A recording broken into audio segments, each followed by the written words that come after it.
할렐루야. 우리 옆 분들과 서로 문안하도록 하겠습니다. 사랑하고 축복합니다.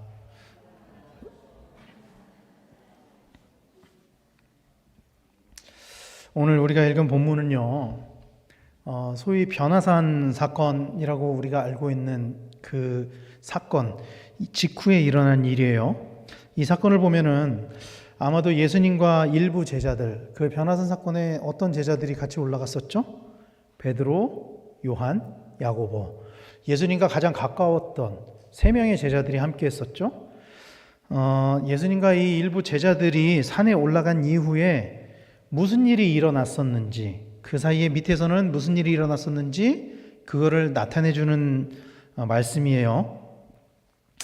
오늘 본문은 한 사람이 자기의 아들을 데리고 예수님께 나와서 예수님께 고쳐달라고 하는 장면입니다. 그러면서 예수님에게 이렇게 이야기를 하죠. 마태복음 17장 16절 말씀에 내가 주의 제자들에게 데리고 왔으나 능히 고치지 못하더이다. 능히 고치지 못하더이다. 이 환자의 아버지는 아마도 예수님에 대한 소문을 들었었던 것 같습니다. 어떤 소문을 들었을까요? 병자들을 고치는 분이 계신다. 그런 소문을 들었던 것 같아요. 그래서 예수님을 찾아서 왔습니다. 그런데 예수님 어디 계셨죠? 변화산에 올라가셨죠. 그래서 예수님을 만나지 못했던 것 같아요. 자기 아들을 고쳐달라고 예수님을 찾아왔는데 예수님은 변화산에 계셔서 만나지 못했습니다. 그래서 대신 남아있던 제자들, 아마도 예수님의 12제자 중에 9명의 제자들이 남아있지 않았을까 싶어요. 그들에게 자신의 딱한 처지를 호소했던 것 같아요. 이러이러해서 내 아들을 좀 고쳐주십시오. 당신이 예수의 제자 아닙니까? 당신이 예수의 가르침을 받은 사람이 아닙니까? 그러면서 내심은 남아있는 제자들이 자신의 아들을 고쳐주기를 바랬었던 것 같습니다. 왜냐하면 성경을 보면은요, 예수님의 제자들이 이적을 행하는 모습도 나와 있거든요. 그러니까 예수님이 병자를 고치는 사건은 굉장히 많이 기록이 되어 있죠. 그러면 예수님의 제자들은 병자를 고쳤을까요? 못 고쳤을까요? 고치기도 하고 못 고치기도 하고.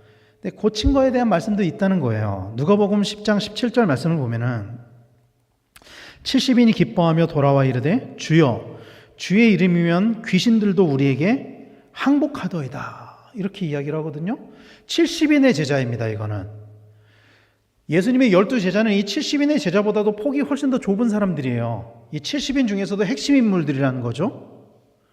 그러니까 아마도 이 70인 안에 12명이 들어가 있었을 수도 있어요.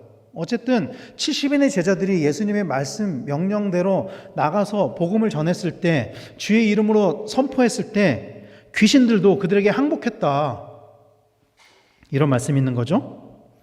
그리고 사실 예수님은 제자들에게 이미 권세를 주셨어요. 마태복음 10장 1절 말씀을 보면은, 자, 오늘 본문이 마태복음 17장이잖아요. 근데 그보다 훨씬 이전인 10장 1절 말씀을 보면은 이렇게 말씀하거든요.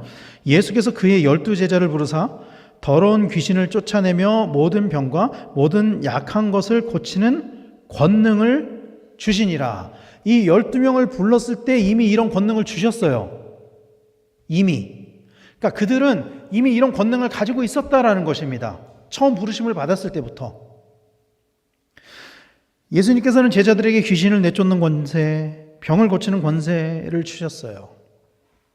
그런데 오늘 본문에서 제자들은 이 환자를 고치지 못했습니다.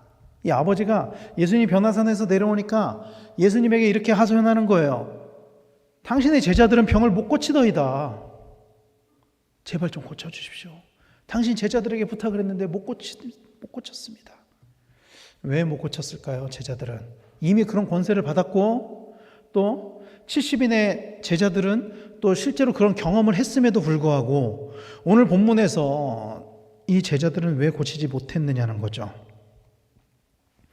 오늘 본문에서 예수님은 병을 고치지 못한 제자들을 꾸짖으셨습니다. 오늘 본문 17절은 이렇게 말씀하고 있습니다. 예수께서 대답하여 이르시되 믿음이 없고 패역한 세대여 내가 얼마나 너희와 함께 있으며 얼마나 너희에게 참으리요 그를 이리로 데려오라 하시니라. 예수님은 남아있는 9명의 제자들에게 이렇게 꾸짖으셨어요. 믿음이 없고 패역한 세대요. 여러분, 이 9명은 어떤 사람이죠? 예수님의 최측근 12명의 제자에 속한 사람들이에요. 그런데 그들을 향해서 예수님이 뭐라고 꾸짖으셨냐면은 믿음이 없고 패역한 세대요. 여기서 믿음이 없다로 사용된 헬라어 아피스토스. 피스토스가 믿음을 뜻하는 단어거든요. 헬라어로. 근데 믿음이 없다로 쓰여진 단어는 아피스토스예요. 이게 단순히 믿음이 적은 것을 의미하는 단어가 아닙니다. 이 단어는 무엇을 의미하는 단어냐면요. 불신앙을 의미하는 단어예요. 불신앙. 예수님과 함께 다니고 예수님의 가르침을 늘 듣는 자들이었지만 그들은 아직도 예수님에 대한 믿음을 가지고 있지 않았다는 거예요. 그래서 예수님이 이렇게 탄식하신 거죠. 얼마나 너희에게 참으리요. 얼마나 너희에게 참으리요. 보세요. 오늘 우리가 읽은 본문은 마태복음 17장 말씀이에요. 17장은 변화산 사건으로 시작을 해요. 이 마태복음 17장 바로 앞에 16장에는 어떤 말씀이 기록되어 있는지 기억하시나요? 베드로의 위대한 신앙 고백이 마태복음 16장에 기록이 되어 있습니다. 믿음의 주요, 또 믿음의 주요가 아니죠. 주는 그리스도시요 살아계신 하나님의 아들이로소이다. 이미 베드로의 위대한 고백이 있었어요. 그들은 예수님이 어떤 분인지 그 제자들 중에는 베드로와 같이 예수님에 대한 고백을 했던 사람도 있었다는 거예요. 같이 다니던 무리 중에. 그런데 남아있던 이 9명의 제자들에게는 여전히 예수님에 대한 믿음이 온전히 있지 않았다는 거예요. 예수님에 대한 믿음을 온전히 가지고 있지 못했다라는 거예요.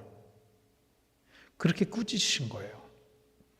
그리고 이후에 예수님이 친히 귀신을 꾸짖으셔서 이 아들의 간질을 고치셨습니다. 이게 오늘 우리가 읽은 말씀이에요. 그리고 이후에 제자들이 예수님에게 조용히 이렇게 물어봐요. 우리는 어찌하여 쫓아내지 못했습니까? 예수님한테 심하게 혼나고 나서 예수님한테 이렇게 물어보는 거예요. 선생님, 우리는 왜 못 쫓아냈을까요? 이에 대한 예수님의 말씀이 20절 말씀인 겁니다. 같이 한번 읽어보겠습니다. 시작. 이르시되 너희 믿음이 작은 까닭이니라. 진실로 너희에게 이르노니 만일 너희에게 믿음이 겨자씨 한 알만큼만 있어도 이 산을 명하여 여기서 저기로 옮겨지라 하면 옮겨질 것이요 또 너희가 못할 것이 없으리라. 아멘. 우리가 이야기하는 겨자씨만한 믿음이 여기서 나오는 거죠. 그렇다면 왜 예수님은 겨자씨만한 믿음을 말씀하시는 걸까요? 그리고 이 말씀은 제자들에게 겨자씨만한 믿음도 없다라는 것을 이야기하는 건데 정말 그들에게 겨자씨만한 믿음도 없었을까요? 정말 그들에게 그만큼의 믿음도 없었을까요? 앞서 말씀드린 것처럼 아피스토스, 제자들에게는 믿음이 없었어요. 예수님이 제자들을 꾸짖을 때는 이렇게 꾸짖었어요. 이 불신앙하는 녀석들아, 믿음이 없는 것들아, 그렇게 꾸짖으셨어요. 그런데 이 20절 말씀에서는 예수님이 너희 믿음이 작은 까닭이니라 이렇게 말씀을 해요. 여기서는 아피스토스가 쓰이지 않았어요. 여기에서는 올리고피스티아라는 단어가 쓰여졌어요. 이거는 믿음이 작다라는 뜻이에요. 아피스토스는 믿음이 없다라는 뜻이고 이 올리고피스티아는 믿음이 작다 이런 의미예요. 그들의 믿음이 너무나도 작고 연약했다라는 거예요. 그들의 믿음이 너무나도 작아서 예수님은 그들의 믿음을 무엇에 비유했냐면 겨자씨에 비유를 한 거예요. 이 겨자씨는요, 여러분 보신 적 있으시죠? 왜 옛날에 목사님들이, 저도 어렸을 때 이 본문을 설교하시는 목사님 중에 이런 목사님이 계셨어요. 겨자씨를 이렇게 코팅해가지고 이걸 보여주시는 거예요. 그러면 보이지도 않아요. 너무 작아서. 그냥 그게 겨자씨구나 그런 거지. 그렇게 설교하는 목사님 보신 분들 많으실 거예요. 저도 본 적이 있거든요. 겨자씨 굉장히 작아요. 이 겨자씨는 근데요, 예수님이 왜 겨자씨를 비유를 했냐면은 당시 팔레스타인 지방에서 가장 작은 것을 나타낼 때 그 비유하던 가장 일반적인 보편적인 그 비유의 도구가 뭐냐면 겨자씨였던 거예요. 가장 작은 것을 비유할 때 예수님은요, 제자들의 믿음이 그만큼 작다라는 것을 강조하고 있는 거예요. 여러분, 우리 설교 들으면서 이런 설교 들어보신 적 있죠? 예수님이 왜 겨자씨를 말씀하셨는지 아십니까? 이 작은 겨자씨에서 큰 겨자나무가 만들어지는 것입니다. 엄청나게 큰 겨자나무가 생기는 것입니다. 그런데 오늘 본문은요, 여러분, 이 본문에서 예수님이 겨자씨를 비유로 든 것은요, 이 겨자씨가 나중에 큰 나무가 될 것이다, 여기에 초점이 되어 있는 게 아니고요. 초점이 어디에 있냐면 지금 이 순간, 그러니까 미래에 그 겨자씨만한 믿음이 있으면 큰 믿음이 될 거다라는 것을 거기에 초점이 있는 게 아니라 지금 이 순간 그들의 믿음이 겨자씨보다도 작다, 여기에 초점이 있는 거예요. 여기에 방점이 찍혀 있는 거예요.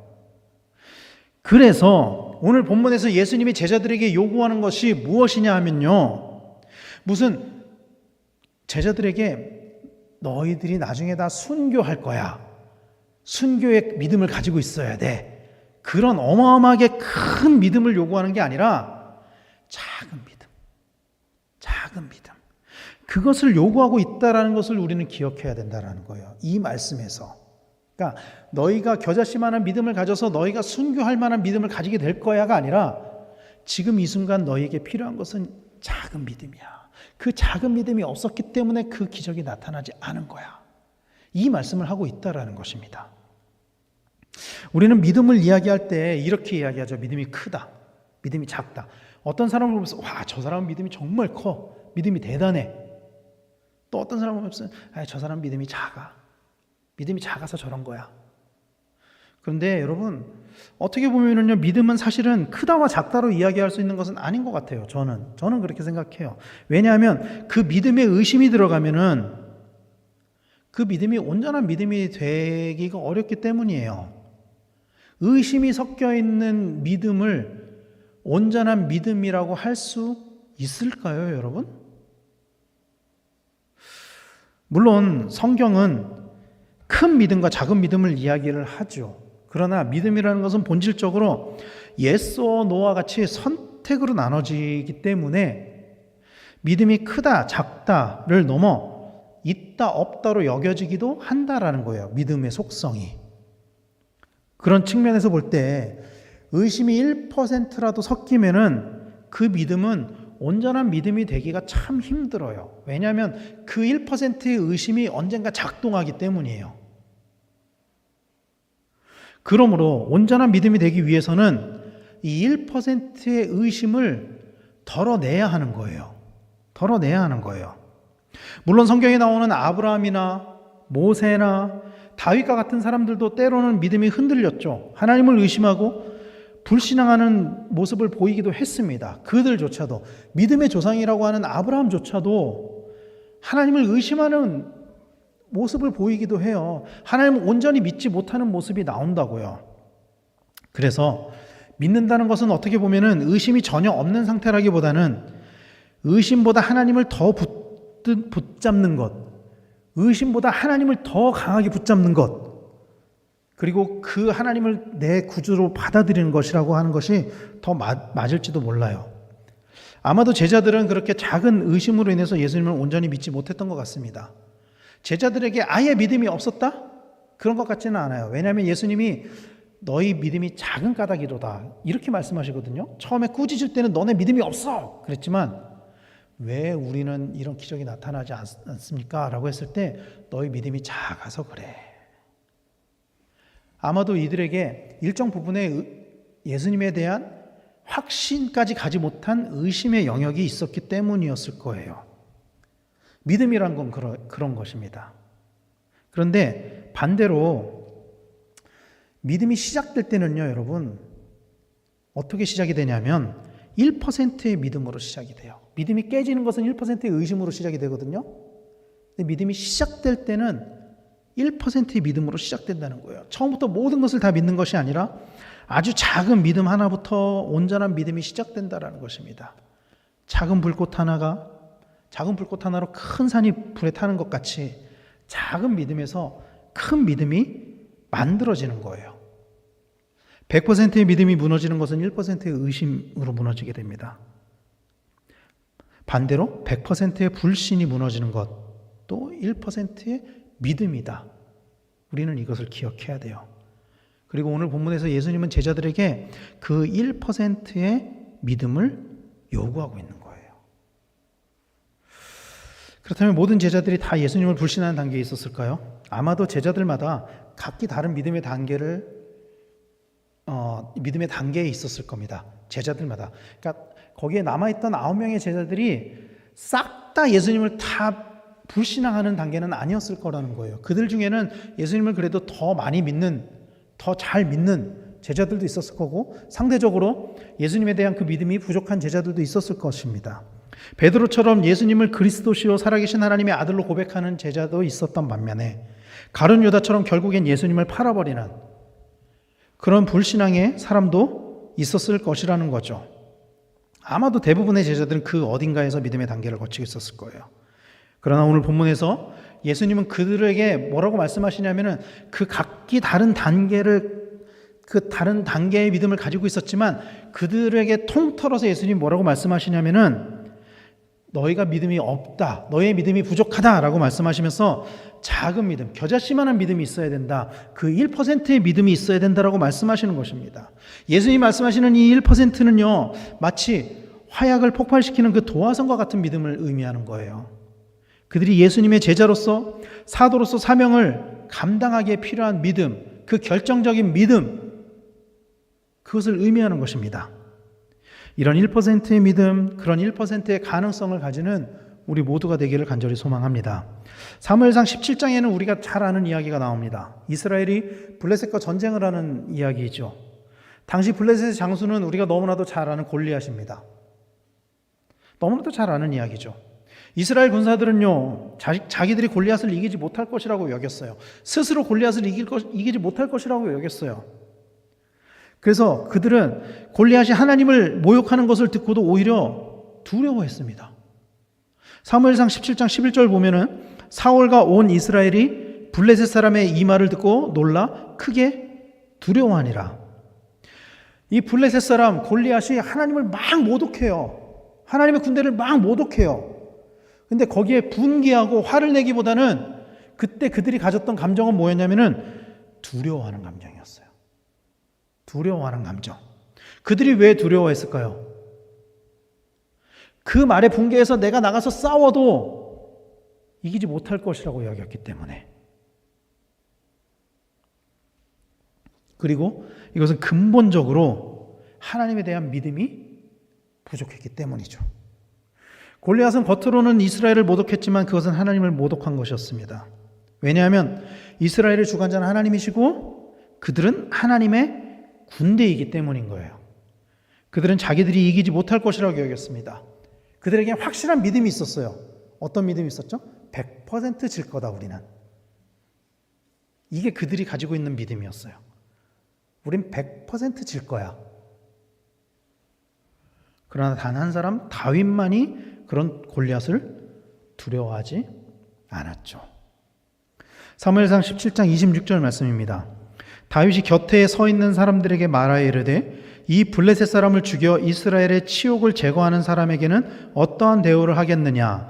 이 할례받지 않은 블레셋 사람이 누구에게 살아계시는 하나님의 군대를 모욕하겠느냐? 이 하나님의 군대를 모욕하는, 이스라엘을 모욕하는 골리앗에게 유일하게 분개한 사람이 다윗입니다.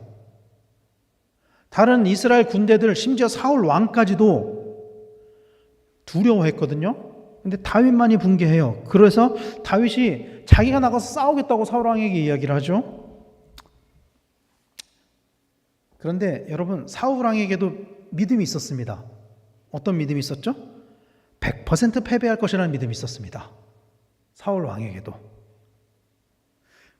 그래서 그는 다윗의 신앙 고백에 대해서, 다윗의 신앙 고백에 이렇게 화답을 해요. 사무엘상 17장 32절 33절 말씀을 보면은 다윗이 사울에게 이렇게 이야기하거든요. 다윗이 사울에게 말하되 그로 말미암아 낙담하지 말 것이라 주의 종이 가서 저 블레셋 사람과 싸우리이다 하니, 이게 이제 다윗이 사울 왕에게 한 이야기예요. 낙심하지 마십시오. 내가 가서 싸우겠습니다. 이 싸우겠다는 이야기에는 다윗의 어떤 믿음이 있냐면 내가 가서 싸우면 이길 수 있습니다라는 믿음이 있는 거예요. 그 믿음이 뭐 1%인지 100%인지 모르겠지만 아무튼 그 믿음이 있는 거예요. 그때 사울이 33절 말씀에 보면 사울이 다윗에게 이르되 네가 가서 저 블레셋 사람과 싸울 수 없으리니 너는 소년이요 그는 어려서부터 용사임이니라. 사울은 네가 가서 저 블레셋 사람과 싸울 수 없다. 왜? 야, 너는 작잖아. 저 블레셋 사람 엄청나게 커. 저 사람은 용사야. 너는 작잖아. 여러분, 다윗은요, 다윗이 블레셋 앞에 싸우러 나갈 때 다윗에게는 1%의 가능성이 있었어요. 누가 봐도 가능성이 1% 미만이에요. 다윗이 이길 수 있는 것은. 그러나 다윗이 가지고 있었던 것은 뭐였냐면 하나님에 대한 100% 믿음이에요. 그 믿음을 가지고 사울 앞에 나가거든요. 근데 사울에게는 다윗이 골리앗을 이길 거라는 1%의 믿음조차도 없었어요. 사울에게는. 그 자리에 있던 그 수많은 병사 중에 그 누구도 다윗이 골리앗을 이길 것이라고 믿지 않았어요. 사람의 눈에는 그 1%의 가능성도 보이지 않았지만 다윗은 하나님을 바라봄으로 그 1%의 가능성을 100%의 믿음으로 하나님의 승리로 만들어냈다는 것을 믿으시길 바랍니다. 이게 여러분 작은 소년 다윗이 가지고 있었던 그 믿음의 위력이에요. 이게 그가 가지고 있었던 그 믿음이 이 전쟁을 이기게 만든 것입니다. 단 1%의 가능성을 100%의 믿음으로 승리하게 만들어버리는 이게 믿음의 위력이에요. 근데 반대로 성경에는요, 작은 의심에 관한 말씀도 나와요. 마태복음 14장에 보면은 베드로가 물 위를 걷는 이야기가 나오죠. 다윗의 이야기가 긍정적인 1%의 가능성에 관한 이야기라면 베드로의 이야기는 부정적인 1%가 어떤 결과를 초래하는지를 잘 나타내주는 말씀이에요. 마태복음 14장에 이 베드로가 물 위를 걷는 장면, 이 장면은 어떤 상황 가운데 일어난 사건이죠? 여러분 기억하십니까? 그날 무슨 일이 있었죠? 그날 오병이어 사건이 있었다고요. 몇 달 전도 아니에요. 그날이에요. 그날 오병이어 사건. 그날 밤에 호수를 건너던 제자들이 풍랑을 만났습니다. 그때 물 위를 걷는 예수님을 만났죠. 제자들은 예수님을 유령으로 여겨서 모두 두려워했습니다. 그러나 오직 베드로는 믿음으로 예수님께 이렇게 이야기를 해요. 마태복음 14장 28절에 베드로가 대답하여 이르되 주여 만일 주님이시거든 나를 명하사 물 위로 오라 하소서 하니. 베드로의 믿음입니다. 이게 베드로의 믿음이에요. 주님이시면 나를 물 위로 걸으라고 하십시오. 그때 예수님 베드로에게 이렇게 대답하시죠. 29절 말씀에 오라 하시니 베드로가 배에서 내려 물 위로 걸어서 예수께로 가되. 여러분 베드로가 물 위를 걸을 수 있었던 것은 예수님에 대한 믿음 때문이었어요. 예수님을 확실하게 믿는 믿음이 있었다고요. 이때 베드로는. 그랬기 때문에 예수님이 오라 했을 때 믿음이 있었기 때문에 순종한 거예요. 의심이 있으면 여러분 순종할 수 없습니다. 거기에 어떻게 물 위로 들어갈 수 있겠습니까? 풍랑이 있는 바다에서 어떻게 물 위로 갈 수 있겠어요? 의심이 없었기 때문에 그 물에 자기의 발을 내디딜 수 있었던 거예요. 베드로가. 그러나 이내 그에게 의심이 들어갔을 때 그는 물에 빠졌어요. 마태복음 14장 30절 31절 말씀에 바람을 보고 무서워 빠져가는지라 소리질러 이르되 주여 나를 구원하소서 하니 예수께서 즉시 손을 내밀어 그를 붙잡으시며 이르시되 믿음이 작은 자여 왜 의심하였느냐 하시고.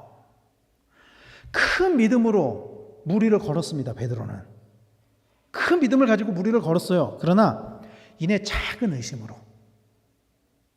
물에 빠지게 된 거예요. 그 의심을 가지고 있음에도 베드로는 예수님에 대한 믿음을 붙잡고 있었기 때문에 주여 나를 구원하소서라고 이야기를 하는 거거든요.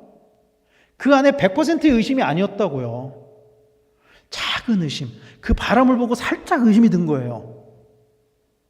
그래서 빠졌다고요. 사랑하는 성도 여러분, 우리는요 많은 사람들은 1%를 아주 작은 것으로 여깁니다. 그러나 성경은 그 1%를 통해 수많은 일들이 일어났음을 말씀하고 있어요.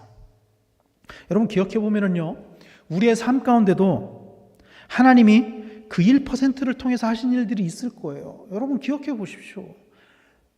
하나님이 아주 우리의 작은 믿음을 보시고 하신 일들이 있을 거라고요. 우리의 힘으로는 불가능하다고 여겼던 것들이, 우리는 상상도 하지 못했던 일들이 하나님의 은혜로 일어난 일들이 있을 거예요, 여러분. 아주 작은 믿음으로 큰 일을 행하는 것들을 본 사람들도 있을 것입니다. 마치 오병이어 사건에서 소년이 가져온 떡과 물고기로 성인 남성만 5,000명이 먹고도 남긴 것처럼 그런 하나님이 하신 일들을 본 사람들도 있을 것입니다. 그런데 여러분, 대부분의 사람들은요, 이런 일들이 있을 때 1%를 보지 않아요. 그 작은 믿음을 보지 않는다고요. 그게 아니라 하나님이 하신 크고 위대한 일만 본다고요. 하나님이 하신 아주 대단한 일, 엄청난 성취, 이런 것만 보지 그것을 가능하게 만든 아주 작은 믿음의 시작, 이런 것들은 기억하지 않는다고요. 우리가 기억해야 하는 것은요, 그런 일들조차도 아주 작은 믿음에서 시작된다는 것입니다. 이것을 우리는 기억해야 됩니다. 작은 보리떡과 물고기를 가지고 모두 먹을 수 있을까라는 의심, 누구나 다 그런 의심을 할 수 있어요. 다 의심했을 거라고요. 아니요. 아마 그거를 가지고 오면서도 그걸 가지고 다 먹을 수 있을 거라고 아마 아무도 생각하지 못했을 거예요. 그러나 그럼에도 불구하고 이 작은 것을 가지고 뭔가 하실지도 몰라라는 그 믿음, 그 작은 믿음, 안 될 거야. 하지만 그래도 예수님께 가지고 가보자. 그 믿음에서부터 큰 일이 시작되었다라는 거예요. 거기에서부터. 그러나 우리는, 많은 사람들은 이 1%를 작은 것으로 여기고 때로 일어나는 그 1%의 기적, 1%를 통해서 하나님이 하시는 일들을 많은 사람들은 어떻게 생각하냐면 우연으로 생각을 해요. 우연으로. 그래서 그 우연 속에서 일어나는 그 기적들, 우연 속에서 일어나는 일들에 기뻐하고 감사할 때가 있어요. 근데 여러분 기억하십시오. 1%가 우연히 일어나면 기적이죠. 맞아요. 기적입니다. 그것은. 그러나 1%가 필연적으로, 의도적으로 일어난다면 그것은 능력입니다. 우연이 아니라 능력이 되는 거예요. 그리고 그 1%를 필연적으로 일으키는 그 원동력이 바로 믿음이라는 것을 믿으시길 바랍니다. 사랑하는 성도 여러분, 하나님은 우리가 붙잡는 그 작은 믿음을 통해서 능력을 행사하시는 분이십니다. 그 믿음으로 하나님이 능력을 행사하시는 것입니다. 그래서 믿음은 결국 하나님을 붙드는 손인 거예요. 하나님을 붙잡는 손. 그게 믿음인 것입니다. 그래서 오늘 본문에서도 예수님이 이렇게 말씀하셨습니다. 오늘 본문 20절 말씀을 다시 한번 읽어보면요, 이르시되 너희 믿음이 작은 까닭이니라. 진실로 너희에게 이르노니 만일 너희에게 믿음이 겨자씨 한 알만큼만 있어도 이 산을 명하여 여기서 저기로 옮겨지라 하면 옮겨질 것이요 또 너희가 못할 것이 없으리라. 여러분, 이 말씀의 초점은 아까 제가 말씀드렸죠. 이 겨자씨를 통해서 엄청나게 큰 믿음으로 자라날 것이다라는 미래를 이야기하는 것이 아니에요. 지금 너희에게 이 겨자씨만한 믿음이 필요하다는 것이 초점이라고 말씀드렸죠. 그리고 지금 이 겨자씨만한 믿음이 있으면 어떤 일이 일어나냐? 이 산을 명하여 저기로 옮겨지라면 옮겨질 것이다. 너에게 못할 것이 없을 것이다. 이렇게 말씀하고 있는 거예요. 그래서 이 본문의 병행구절인 마가복음에서는 예수님이 이렇게 말씀하세요. 마가복음 9장 23절 말씀 같이 한번 읽어보겠습니다. 시작. 예수께서 이르시되 할 수 있거든이 무슨 말이냐? 믿는 자에게는 능히 하지 못할 일이 없느니라 하시니. 아멘. 이 작은 믿음이 우리에게 능력이 된다는 것을 믿으시기를 축원합니다. 그 능력이 믿음에서 나온다는 것을 믿으시기를 축원합니다. 그 믿음에서 하나님의 능력이 나온다는 것을 믿으시기를 축원합니다. 그러므로 하나님의 능력이 되는 그 믿음을 소유하는 우리 모두가 되기를 간절히 소망합니다. 그리고 우리가 마지막으로 기억해야 하는 1%는 이것입니다. 믿음이 없는 자에게는 믿음을 구할 때 믿음이 주어진다는 것입니다. 오늘 본문에서 예수님은 제자들의 믿음 없음을 꾸짖으셨죠. 그러나 마가복음에서는요, 이 병행구절인 마가복음에서는 이 마태복음에 기록되어 있지 않은 이야기가 기록이 되어 있거든요. 똑같은 사건인데 그런 예수님의 꾸짖음에 제자들이 반응한 게 아니라 그 아버지가 반응한 말씀이 나와요. 그 아버지가 어떻게 반응했냐면 이렇게 반응을 합니다.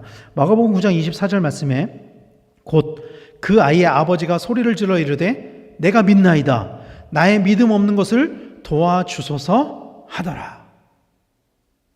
그 아버지가 예수님께 이렇게 고백하는 거예요. 그러니까 그 아버지의 시선에서 볼 때 그 앞에 이런 일들이 일어나는 거예요. 제자들이 자기 아들을 못 고쳤어요.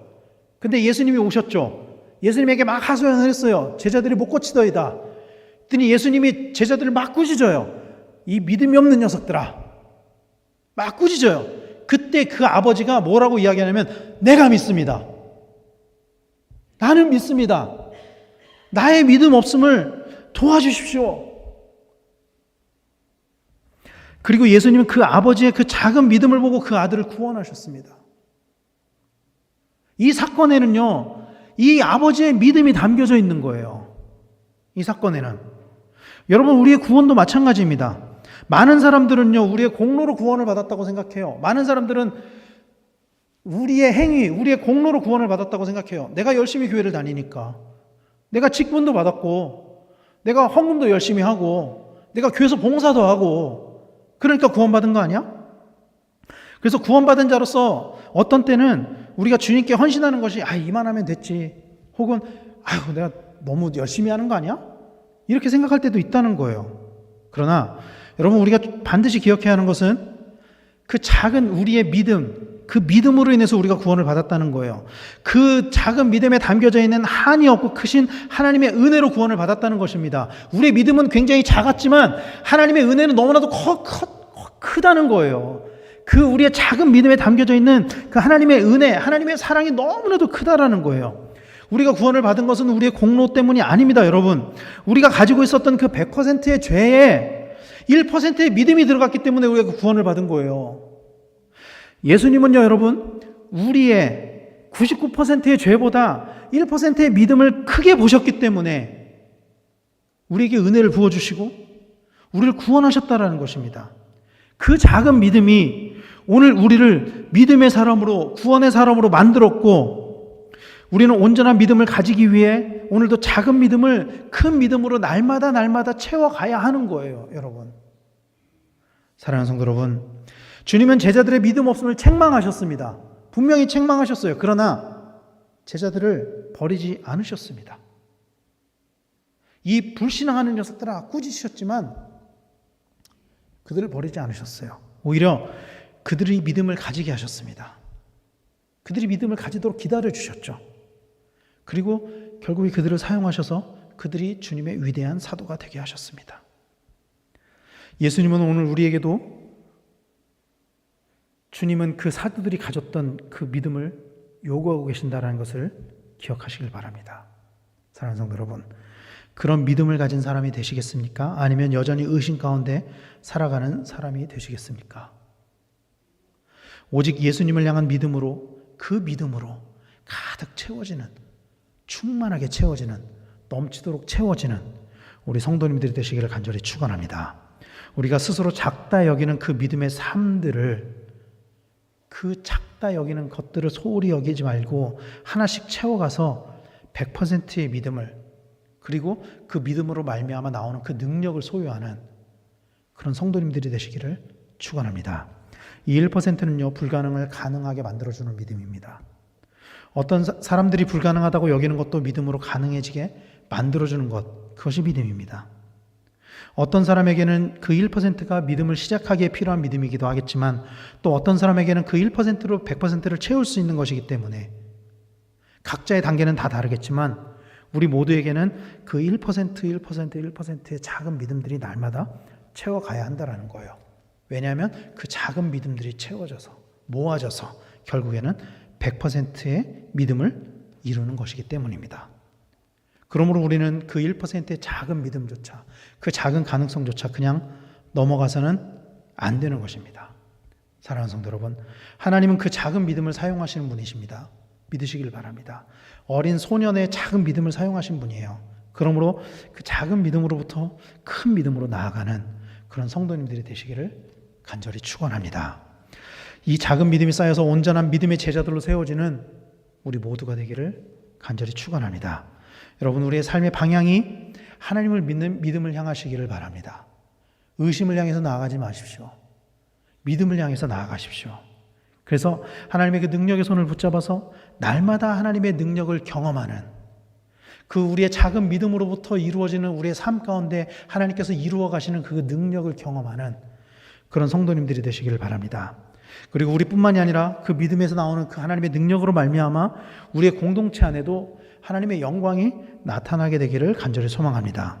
그리고 우리의 삶 가운데 그 하나님의 능력으로 말미암아 그 믿음의 간증이 넘쳐나는 우리 성도님들, 우리 강백회 성도님들, 또 그런 믿음의 삶 가운데 날마다 승리하는 그런 성도님들 다 되시기를 예수님의 이름으로 간절히 축원합니다. 기도하겠습니다.